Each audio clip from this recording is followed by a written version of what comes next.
Assalamualaikum warahmatullahi ta'ala wabarakatuh. Alhamdulillah wassalatu wassalamu ala rasulillah. Kita mulakan dengan bacaan Ummul Kitab Al-Fatihah.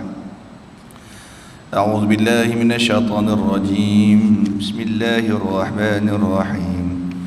Alhamdulillahi rabbil alamin. Ar-Rahmanir Rahim. Maliki yaumiddin. Iyyaka na'budu wa iyyaka nasta'in. Ihdinas siratal mustaqim. Siratal ladzina an'amta 'alaihim ghairil maghdubi 'alaihim waladdallin.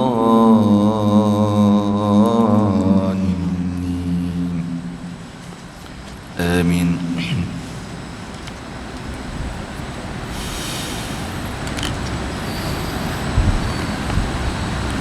Alhamdulillahi rabbil alamin. Wassalatu wassalamu ala sayyidil mursalin sayyidina wa maulana Muhammad khataman nabiyyin wa ala alihi wa ashabihi ajma'in. Subhanaka la ilma lana illa ma 'allamtana innaka antal alimul hakim. قال رب اشرح لي صدري ويسر لي أمري واحلل عقدة من لساني يفقه قولي. اللهم فقهنا في الدين وعلمنا تأويل واهدنا إلى صراطك المستقيم. ربي يسر ولا تعسر، ربي تمم بالخير ولا حول ولا قوة إلا بالله العلي العظيم. أما بعد. Alhamdulillah, summa alhamdulillah, tama-tama dan selamanya syukur kepada Allah. Pagi ini celik-celik mata daripada tidur, Allah masih panjangkan umur kita.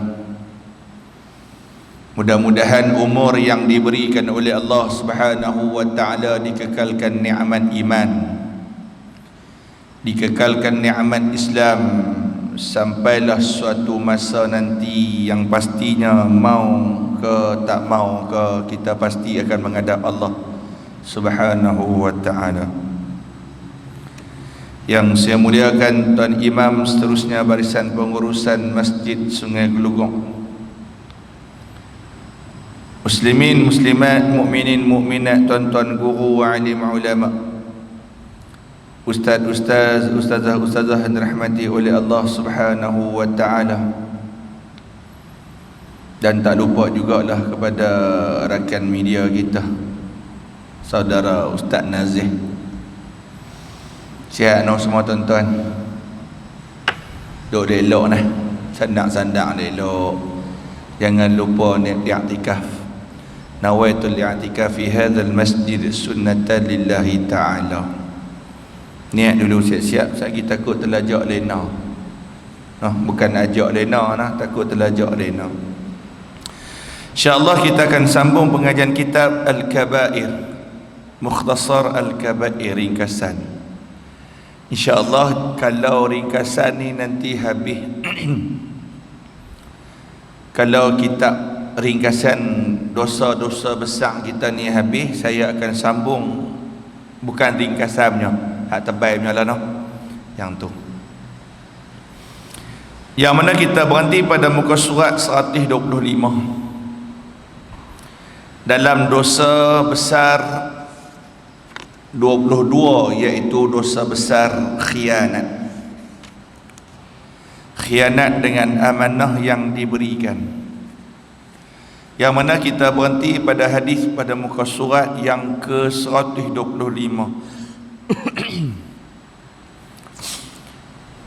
Yang hadis kursi.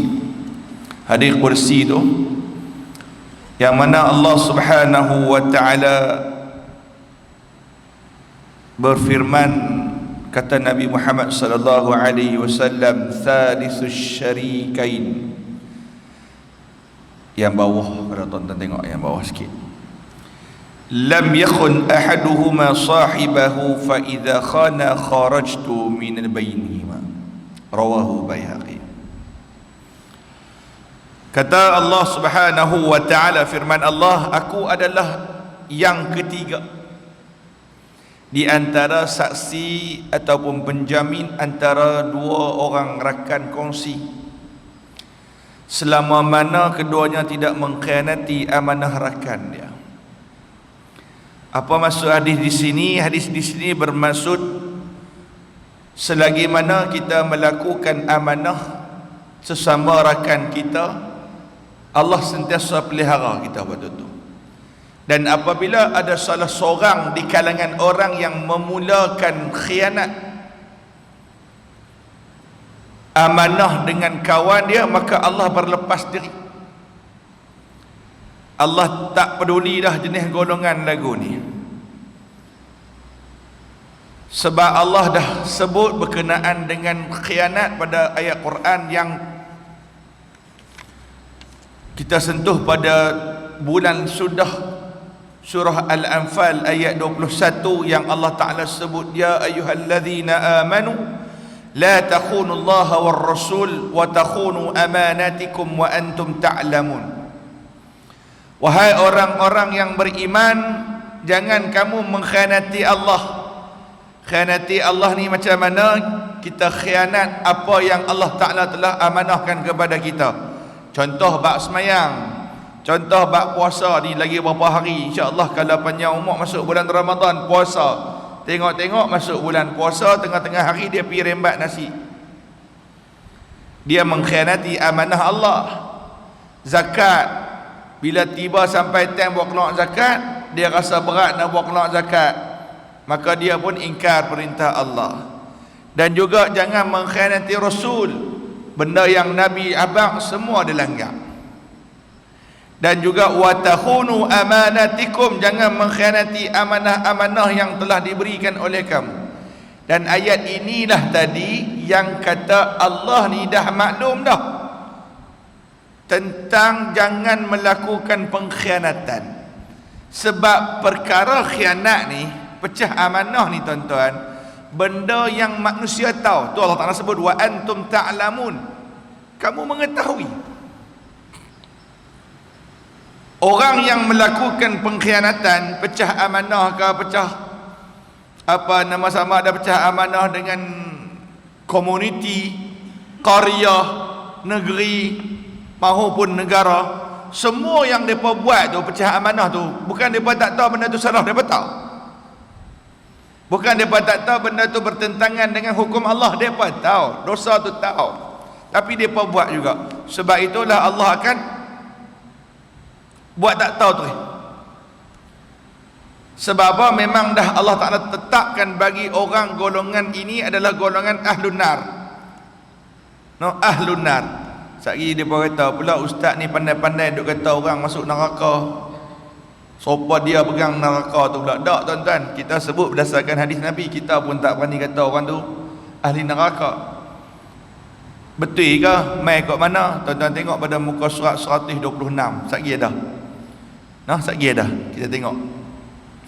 Maka Nabi Muhammad sallallahu alaihi wasallam sabda lagi. Qala Rasulullah sallallahu alaihi wasallam, awwalu ma yurfa'u minan nas al-amanah wa akhiru ma yabqa as-salah wa rubba musallin la khaira fihi. Antara perkara yang paling awal diangkat oleh Allah Subhanahu wa ta'ala daripada manusia pada sifat amanah. Tambah-tambah kita berada pada fasa akhir zaman. Sudah tentu kita kena mengakui mau tak mau ni tuan-tuan, kita duduk berada di akhir zaman. Semua perkara-perkara yang Nabi Muhammad sallallahu alaihi wasallam sebut tentang apa perkara yang berlaku di akhir zaman, semua duk main. No, semua duk main satu persatu. Kalau tuan-tuan buka dalam kitab 40 hadis peristiwa akhir zaman susunan almarhum Syekh Fahmi Zamzam, yang mana dia meletakkan hadis-hadis tentang perkara-perkara yang akan berlaku ketika mana akhir zaman. Dalam hadis dalam kitab tersebut menyatakan pelbagai perkara-perkara perbuatan-perbuatan yang orang akhir zaman dok buat. Dan tuan-tuan kalau tengok seharian, benda yang disebutkan oleh Nabi semua dok berlaku dah ni. Nabi kata apa? Contoh, sayusibu ummati da'ul umam. Ni hadis berkenaan dengan akhir zaman. Sayusibu ummati da'ul umam. Wa ma da'ul umam ya Rasulullah? Ada satu hari Nabi kata kepada sahabat, akan menimpa umatku penyakit umat terdahulu. Maka sahabat bertanya, ya Rasulullah, wa ma da'ul umam? Apa diakah benda ataupun penyakit umat terdahulu yang akan menimpa penyakit ataupun umat akhir zaman? Maka Nabi pun kata, al-asharu wal bataru wat takatsuru wat tanajushu fid dunya wat tabaghudu wat tahasudu hatta yakuna al-bagh. Ada 6 penyakit umat terdahulu yang akan menimpa umat akhir zaman. Kalau kena hak ni tuan-tuan, memang kita berada pada masa akhir zaman. Apa dia? Yang pertama Nabi sebut al-asharu, banyak seronok, hiburan. Kita tak ada nak nafi tuan-tuan, hiburan daripada pagi sampai ke malam, daripada kecil sampai ke orang tua hiburan. Tak berhenti-berhenti hiburan. Tak cukup dengan konsert, kita ada lagi anugerah macam-macam lah, nyanyian dan sebagainya. Hiburan, movie tu tak kira lagi, bola, sukan kan. Orang boleh, kita nak suruh kempen subuh Jumaat bah, kempen subuh seperti Jumaat lah contoh. Jenuh buat kempen, panggil influencer, buat cabutan betul bagai. Tuan-tuan, mereka hantar bola aja. No, orang boleh main bangun malam, hantar bola aja. Dulu World Cup pukul 3.30 pagi pun orang tengok, pukul 4.30 pagi pun orang tengok. Lah ni apa? Champions League game pukul 4.30 pun orang bangun tidur. Boleh bola. Al-asharu, seronok, hiburan punya bahasa. Okey, on. Yang kedua al-asharu wal bataru, yang kedua iaitu suka perkara mewah, suka benda-benda mewah, hidup nak mewah kan. Wal bataru, dan nombor 3 wat takatsuru, suka kumpul harta. Wal bataru wal bataru dengan wat takatsur ni lebih kurang sama. Dia suka mewah, gilakan jawatan, sanggup pecah amanah. Nampak yang Nabi sebut ni? Benda ni semua akan berlaku pada akhir zaman. Tu sebab apa Nabi sebut pada hadis tadi, wat takatsur wal bataru, sebab nak hidup mewah, orang sanggup pecah amanah. Dan kesinambungan dia sambung, Nabi kata wat tanajushu fid dunya, orang sanggup mohong atas muka bumi sebab kekayaan. Orang sanggup mohong atas muka bumi untuk keuntungan. Berapa ramai peniaga-peniaga yang mohong, yang pecah amanah. Pecah amanah dari segi timbangan, pecah amanah dari segi menyorokkan barangan, tipu label. Nah tuan-tuan, tipu label. Yang baru-baru ni apa, tak baru dah juga, penghilang beras tempatan, dia tukar label pi beras import, semata-mata nak dapat harga yang mahal. Bukan dia tak tahu dosa, tahu salah benda tu, tapi Nabi sebut akhir zaman lagu tu wat tanajushu fid dunya, orang sanggup mohong. Untuk apa? Untuk bataru, untuk takatsur, untuk hidup mewah, untuk jawatan, kekayaan. Sebab tu Nabi sebut pada hadis yang kita sebut tadi apa? Perkara pertama yang diangkat oleh Allah daripada manusia ialah amanah. Dan yang terakhir sekali yang Allah akan angkat adalah solat. Orang ada solat, ya semayang ada semayang. Tapi semayang cara akhir zaman tuan-tuan, semayang yang ikut dan, semayang yang sahun, yang mana Allah Ta'ala cela mereka. Seperti mana di dalam surah Ara'aital ladzi yukadzibu bidin, suratul Ma'un. Allah Ta'ala sebut fawailul lil musallin. Ni pun ada kemarin beberapa minggu sudah berkenaan dengan fawailul lil musallin. Saya pergi mengajak satu tempat, ada seorang hamba Allah, dia bangun tanya, Ustaz, takkan semayang pun kena celaka? Dia cakap tu. Kan Allah Ta'ala sebut fawailul lil musallin, celakalah orang yang salat. Dia kata balik, takkan semayang pun kena celaka? Dia cakap tu. Saya kata sambung sikit lagi. Dalam memahami tafsiran ayat-ayat Allah, jangan tafsir guna otak lagu tu. Yang pertama, jangan tafsir ayat takat tu, fawailul lil musallin. Sambung sikit lagi, alladzina hum an salatihim sahun. Sambung lagi, alladzina hum yuraun. Itu ciri-ciri golongan akhir zaman solat, iaitu tak lain tak bukan golongan orang munafik. Akhir zaman ni banyak keluar lagu tu, yang mana Allah Ta'ala sebut celakalah orang yang semayang macam tu. Semayang macam mana? Golongan sahun, semayang yang lalai. Lalai dari waktu salat, cuai dalam waktu salat. Zuhur masuk 1:30, asar masuk pukul 4:30 contoh, 4:45. Tapi dia semayang zuhur pukul 4:43. Lagu tu ujung.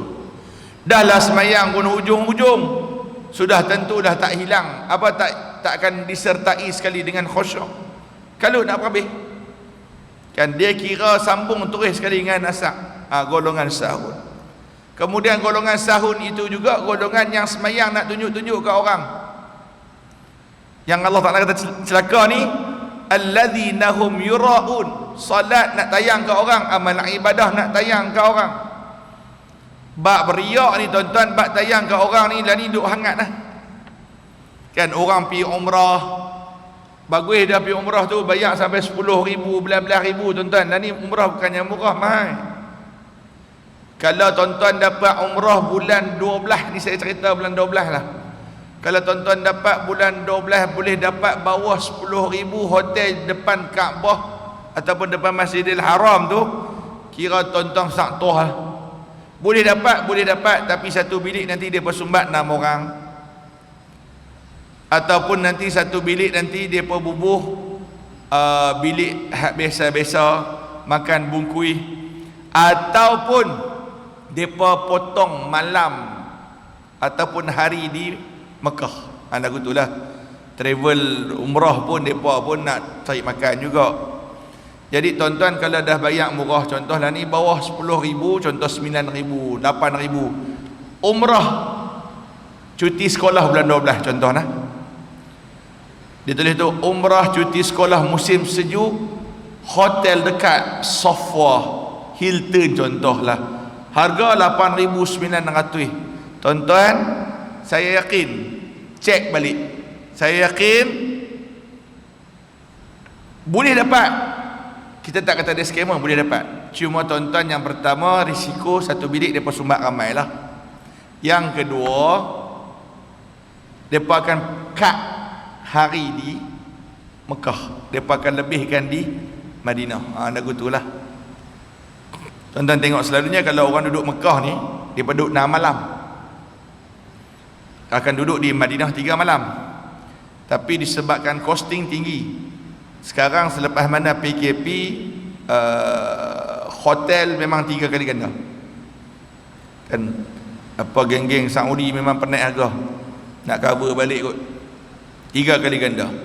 Jadi tuan-tuan, travel umrah ni buat juga. Ialah orang kita kalau pergi umrah, orang Malaysia ni tuan-tuan, orang Malaysia bang, bukan orang lain, orang Malaysia, kalau boleh hotel nak duduk atas Kaabah tu ya. Orang kita ni, kalau boleh, kalau nak duduk hotel ni, kalau boleh duduk kat lingkaran Kaabah tu, keluar-keluar terus dibawa Kaabah. Orang kita. Tuan-tuan tengok orang Indonesia, saya beri contoh orang Indonesia, umrah mereka mahal daripada kita. Waktu zaman tahun 2018, 2019 saya duk bawa umrah. Ketika tu saya duk mengajar di Indonesia. Package paling murah di sana Waktu sebelum Covid, pakej kita, saya dah buat umrah 7,000 6,999 7,000 tu sofa dah, boleh dapat dalam sofa. Ni sebelum PKP macam cerita. Tapi di Indonesia waktu tu saja dah 10,000 duit kita. 10,000 30 juta. Tapi tuan-tuan tu pun bukan duduk sofa, duduk jauh. Depa asal boleh pi lah, asal boleh pi. Kan kita kalau boleh nak dekat lah. Kan tu, nak senang ibadah dan sebagainya. Yalah betul lah. Kan nak turun senang ibadah, tapi dia punya keburukan pun ada juga hotel dekat ni. Keburukan dia pada tuan-tuan, azan baru turun. Pergi lah. Kalau kita duduk jauh nanti kita keluar awal sikit. Tapi bila duduk dekat ni azan pun turun. Kan kadang-kadang tengok dulu komat pun turun pun ada. Tu yang sedih, bawa jemaah bila tahun bila tak tahu. Duduk sofa. Semayang Jumaat di lobi hotel. Sedih tak? Sedih. Rugi lah. Saya kata abang minta maaf cakap kasar sikit, rugi mampu abang main Mekah, main buat umrah, semayang Jumaat kat lobi hotel. Sepatutnya kita dah duduk dekat lagu ni, keluar turun sofa tu kan, Masjidil Haram. Patutnya abang turun pukul 10, Zuhur pukul 12, turun pukul 10. Dia buat ke sofa kat rumah lah. Kan azan baru nak turun, silap mah azan baru nak turun kat Masjidil Haram hari Jumaat. Kan tuan-tuan tu antara kekurangan lah kalau hotel dekat. Dan bila dah bayar lagu tu, tiba-tiba pergi umrah, pergi cium Hajarul Aswad kau, pergi cium Kaabah, nak ambil gambar tayang kat orang. Yuraun. Semayang buat live tuan-tuan, tak kamera depan ni dia pacak. Kita panggil apa tu? Monopod. Betul ya? Dia pacak monopod bubuh kamera semayang. Dah malah ni bulan 12 baru-baru ni umrah, boleh kata ramai, bukan setakat orang Malaysia aja, orang luar pun sama. Tengah tawaf pegang ni, Rabbana atina fid dunya hasanah wa fil akhirati hasanah. Ni duk pegang ni, menatang apa ni? Sampai semua benda hang nak tanya kat orang, nak cerita kat orang. Tu yang Allah Taala kata fa wailul lil musallin. Celaka apa macam ni? Bukan perbuatan tu celaka, orang yang buat perbuatan tersebut. Solat tu satu benda yang mulia, tapi manusia yang boleh jadi celaka disebabkan solat yang nak tunjuk ke orang. Clear? Sebab tu Nabi kata apa? Mungkin ada yang menunaikan solat, namun solatnya tidak membawa apa-apa kebaikan untuknya. Ni dalam hadis ni. Dan ianya juga bertepatan dengan firman Allah di dalam suratul Maryam ayat 59. Allah Ta'ala sebut فَخَلَفَ مِنْ بَعْدِهِمْ خَلْفٌ أَضَاعُوا الصَّلَاةَ وَاتَّبَعُوا الشَّهَوَاتِ فَسَوْفَ يَلْقَوْنَ غَيًّا. Keturunan manusia akan diganti-gantikan, dan akan ada keturunan manusia itu khalfun adha'us salah, cuai ketika mana menunaikan salat. Golongan tu semayang pasti akan ikut hawa nafsu, wattaba'us syahawat. Sepatutnya solat ni tuan-tuan mencegah kita daripada keji dan juga kemungkaran. Berdasarkan firman Allah, innas salata tanha 'anil fahsya wal munkar. Tapi pasal apa semayang tak cegah? Ya, semayang hak jenis lagu ni. Khalfun adha'us salah, cuai ketika mana melakukan salat. Sebab tu orang yang cuai jugalah Allah Ta'ala sebut fawailul lil musallin. Dia ada kaitan. Surah Ma'un Allah Ta'ala sebut, surah Maryam pun Allah Ta'ala sebut tentang golongan yang cuai waktu semayang. Jadi semayang tu tak bawa apa-apa kebaikan. Nak tengok diri kita ni tuan-tuan, nak tengok dinding pendinding diri kita daripada maksiat tuan-tuan, tak lain tak bukan solat. Kalau kita selalu buat perkara maksiat, minta maaf cakap tuan-tuan, kalau kita ni suka buat benda maksiat, kata ke orang ke, tengok benda lucah ke, pecah amanah ke, apalah perkara-perkara yang dosa lah, kan, hasad dengki dengan orang ke, suka tipu orang ke, tuan-tuan, benda yang pertama kita nak cek tak lain tak bukan cek semayang. Tu je. Cek semayang dulu. Ada orang kata, ustaz saya semayang 5 waktu. Kan saya semayang 5 waktu. Tapi pasal apa juga saya duk suka tengok benda-benda maksiat? Pasal apa saya suka duk kata kat orang? Okey, cek dah semayang. Semayang 5 waktu. Okey. Pertama hang cek semayang 5 waktu cukup. Cukup. Okey, alhamdulillah. Yang kedua, cek kualiti solat. Cek kualiti solat. Adakah solat hang solat yang terpaksa? Adakah solat hang solat akhir waktu? Adakah solat hang waktu hang solat itu hang tak memahami apa yang hang baca ketika mana dalam solat? Semua tu berkaitan. Tu tak kira lagi kualiti dari segi pakaian, dari segi ilmu. Cek satu-satu. Kalau sempurna, insya-Allah solat akan mencegah daripada perbuatan keji dan juga kemungkaran. Clear tuan-tuan yang tu. Dan bab amanah ni Nabi kata jaga betul-betul. Jangan kamu khianat. Sebab apa tuan-tuan? Sekali ni bahasa orang kita, bila sekali dah khianat, dia akan jadi ketagih. Dia akan jadi ketagih. Dia akan buat lagi. Sebab tu tuan-tuan tengok kes pecah amanah. Bukan sikit dia pecah amanah. 11 kes pecah amanah, 5 kes pecah amanah, 10 kes tak payah sebut amanah tu betul-betul lah kan. 20 kes pecah amanah. Kita kata biar betul pecah amanah bernilai sampai 30 juta, 50 juta. Uish. Yang beberapa tahun sudah pegawai jabatan pendaftaran tu yang ditangkap pecah amanah, jual my card tu kan, ada kan orang Tanjung kan, saya tak ingat bila tahun lepas ke 2 tahun lepas, pecah amanah jual my card kepada warga asing Pulau Pinang lah tuan-tuan. Pulau Pinang, kes tu berlaku di Pulau Pinang ni, saya sebut Pulau Pinang lah senang. Negeri kita satu my card bernilai bos, tak salah saya lah 100,000 duit satu my card, pecah amanah.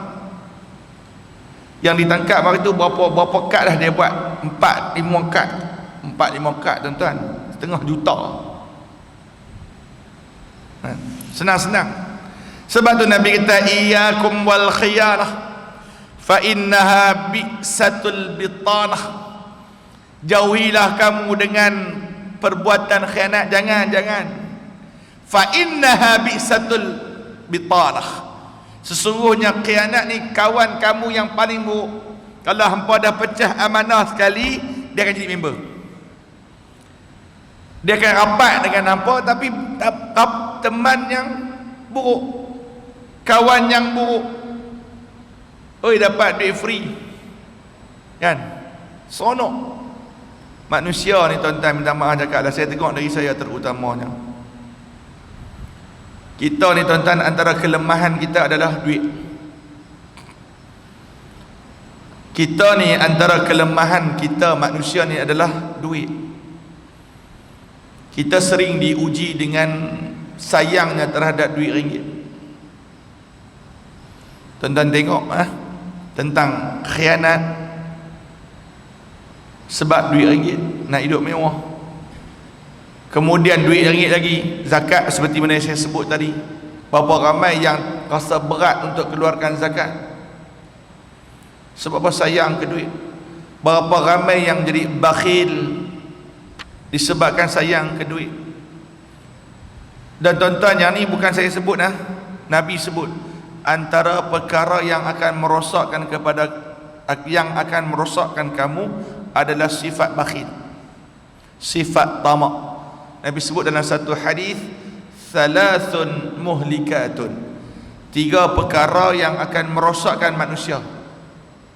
Tuan-tuan, kita cek, tuan-tuan tengok dari saya terutama aja, dan saya ajak tuan-tuan semua kita tengok apa dia 3 perkara tersebut. Yang pertama Nabi sebut syuhum mutak, sifat kedekut dan tamak yang kamu taati. Sifat kedekut dan tamak yang kamu taati, rosak diri tuan-tuan. Sebab apa kita kedekut? Sayang ke duit. Sebab apa kita tamak? Kita nakkan duit tu. Tu yang Nabi letak pada mula-mula, syuhum muttaq. Dan sebab sayang ke duit tu juga kita sebut tadi takatsur. Kita sebut tadi juga penyakit yang Nabi sebut, wal bataru, suka mewah. Dan Nabi sebut juga perbuatan nak duit tu sangatlah menyebabkan manusia jadi khianat. Dan bila dia mula khianat, dia akan mula ketagih dengan perbuatan tersebut, dan dia akan berulang-ulang melakukan pengkhianatan dia. Sebab itu yang kita sebut tadi, itulah sifat ahli neraka. Baru masuk hadis ni. Sekali dia kata, ustaz pandai-pandai duk kata ke orang ahli neraka, sopa kunci syurga dan neraka tu dia pegang pula. Tak, tuan-tuan, kita nak cakap pun kita tengok juga kan. Bukan kita hanya menyampaikan. Yang memasukkan manusia dalam syurga Allah dan memasukkan manusia ke dalam neraka Allah adalah Allah Subhanahu wa taala. Dan kita pun cakap berdasarkan hadis Nabi Muhammad sallallahu alaihi wasallam. Nabi sebut apa dalam satu hadis? Hakadha, dalam kitab kita dah, tuan-tuan tengok muka surat 126. Hakadha ahlun nar wa dzakara minhum rajulan la yakhfa lahu tama'un wa in daqqa illa khanah, rawahul Muslim wal Baihaqi. Hadis ni sahih, tuan-tuan. Apa kata Nabi? Inilah perangai penghuni neraka Allah, inilah sifat ahli neraka Allah. Maka Nabi sebut wa dzakara minhum, Nabi sebut di kalangan di antara mereka itu adalah rajulan la yakhfa lahu tama'un, seorang daripada mereka itu yang terkenal dengan sifat tamak. Wa in daqqa ila khanah, kalau bagi kat depa kecil-kecil amanah pun pasti depa akan khianati. Tuan-tuan, yang tu nak sebut pun tuan-tuan gerun kat kita. Allah uji kita dengan duit ringgit, Allah uji kita dengan keseronokan dunia, kemewahan dunia, kelazatan dunia, menyebabkan kita pecah amanah. Wal'ayazubillah. Sampai kadang-kadang sekecil-kecil benda pun khianat ni. Penghuni neraka ni, mereka punya bila dah pecah amanah tu yang Nabi sebut, iyyakum wal khianah, jauhi perbuatan khianat. Bila hang dah pecah amanah sekali, dia akan jadi member hang, seburuk-buruk member. Sebab apa tuan-tuan? Bila dah mula pecah amanah, dia dah mula rasa seronok. Hatta sekecil-kecil perkara pun dia akan pecah amanah kan. Contoh, dia dapat tender, bukan tender, kira macam jawatan lah. Pengurusi Korea lentik dia agih minyak masak paket subsidi kepada 10 rumah. Contoh, satu rumah 5 paket nak masuk Ramadan, kira satu dia bagi kumpulan lah. Sini contoh, kalau di rumah saya dia akan pecah-pecah 10 rumah satu kumpulan, macam tu dah. Itu jugalah kumpulan more, itu jugalah kumpulan buka puasa, contoh. Jadi dilantik ketua, pengurusi lantik ketua, okey Ustaz Fairul, hang jaga kampung Pokok Simpok rumah saya, Pala Batas, Pokok Simpok Sepapak Atang Belum. Ni beras, ni minyak masak, ada lebih kurang 50 paket. Beras tu ada 10 kampit. Beras tempatan payah tak jumpa dah ni, tak jumpa tu kan. Minyak masak 50 paket, satu rumah 5 paket.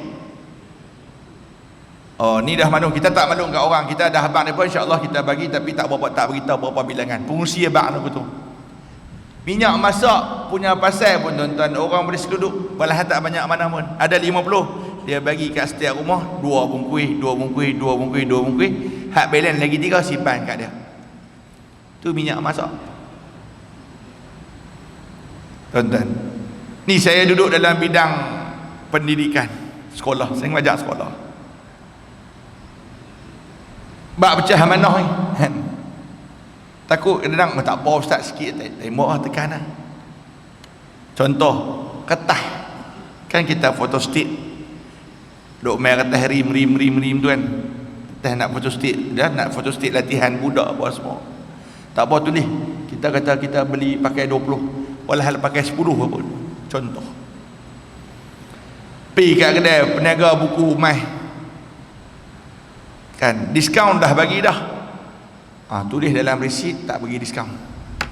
Contoh. Jelas tak tuan-tuan? No? Harga buku latihan RM8. Supplier bagi dah elok dah. Tak apa, supplier kata 7,5 sudah. Kita bagi diskaun. Kurang lagi. Okey boleh cikgu. RM7 satu buku. Okey, tapi tulis dalam resit RM8.5. Tuan-tuan. Sekecil-kecil benda. Kadang-kadang untung tak overdik pun, untung RM30-40.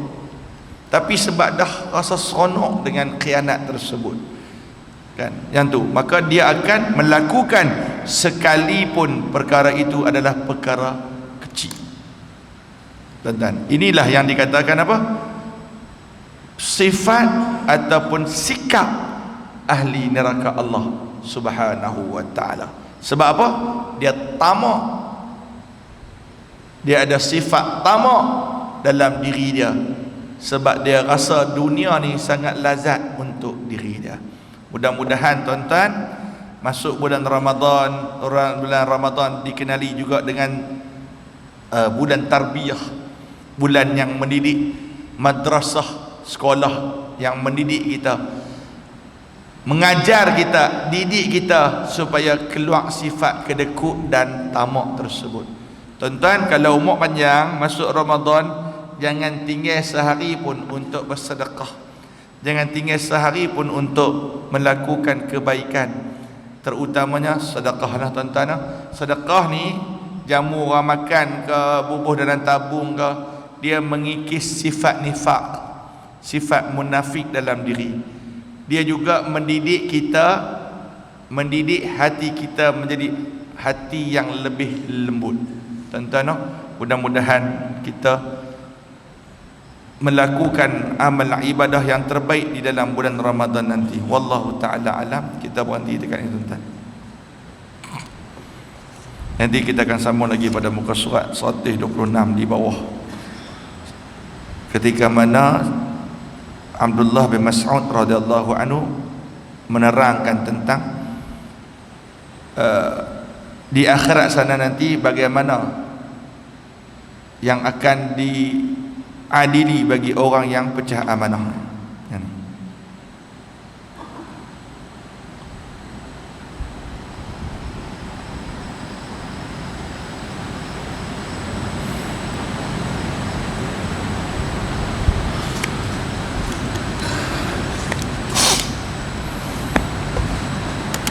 أعوذ بالله من الشيطان الرجيم. بسم الله الرحمن الرحيم. الحمد لله رب العالمين، والصلاة والسلام على أشرف الأنبياء والمرسلين وعلى آله وأصحابه أجمعين. اللهم أرنا الحق حقا وارزقنا اتباعه، وأرنا الباطل باطلا وارزقنا اجتنابه. اللهم جنبنا من منكرات الأخلاق والأعمال والأهواء والأدواء. Ya Allah, ya Tuhan kami, tunjukkan kepada kami yang benar itu benar, rezekikan kepada kami agar kami semua melalui jalan yang benar itu. Ya Allah, ya Tuhan kami, tunjukkan kepada kami yang salah itu salah, yang batil itu batil. Jauhkanlah kami daripada melalui jalan yang salah dan batil itu, ya Allah. Ya Allah, ya Tuhan kami, jauhkanlah kami, ya Allah, daripada keburukan perangai. Jauhkanlah kami daripada perbuatan-perbuatan yang buruk. Jauhkanlah kami, ya Allah, daripada keburukan hawa nafsu yang sentiasa duk mengajak kami melakukan perkara yang berdosa. Jauhkanlah kami, ya Allah, daripada keburukan-keburukan dan bahayanya penyakit yang ada di atas muka bumi ini, ya Allah. Allahumma salli al-Islam wal muslimin wal mujahidin wal mustad'afin fi Palestin wa fi kulli makan wa fi kulli zaman. Rabbana 'alaika tawakkalna wa ilaika anabna wa ilaika al-masir. ربنا آتنا في الدنيا حسنة وفي الآخرة حسنة وقنا عذاب النار. wa sallallahu ala sayyidina Muhammad wa ala alihi wa ashabihi ajma'in walhamdulillahi rabbil alamin. Aqulu qawli hadha wa astaghfirullahal azim li wa lakum. Wassalamu alaikum warahmatullahi taala wabarakatuh.